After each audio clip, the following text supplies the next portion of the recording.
আমি শহরে থাকি, তাই ভাবলাম আজকে আপনাদেরকে গ্রাম নিয়ে কিছু কথা বলবো। শহরের মানুষগুলো যেন গ্রামের একটু প্রাকৃতিক সৌন্দর্য দেখার জন্য হাহাকার করে। প্রতিটি গ্রামের নিজের ঠিকানা আছে, নিজস্ব একটি ঐতিহ্য আছে। গ্রামের মানুষ সবার সাথে সবার এখনো অনেক মিল রয়েছে। গ্রাম ছাড়া শহর যেন একেবারেই অচল। গ্রামে যে ঐতিহ্যগুলো রয়েছে সেখান থেকেই কিন্তু শহরের জন্ম। এই ইট পাথরের শহরটাও একদিন গ্রামের প্রাকৃতিক সৌন্দর্যের জন্য বস্তির মানুষগুলোর মতো পথ চেয়ে বসে থাকবে, কিন্তু তখন তা সম্ভব হবে না।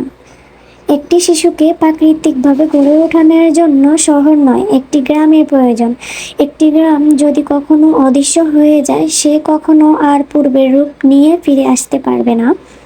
গ্রামের শান্ত পরিবেশ আর মিষ্টি হাওয়া মনটি যেন একেবারে ভিতর থেকে যেন ভরে আসে।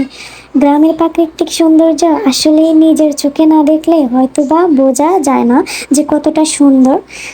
তো এই ছিল আজকে আমার গ্রামের দৃশ্য। আমি আপনাদেরকে আরো কিছু দেখানোর চেষ্টা করব। আজকে এই পর্যন্ত। সবাই ভালো থাকবেন। পরবর্তী ভিডিও আবারও নিয়ে আসবো। আল্লাহ হাফেজ, টাটা, বাই বাই।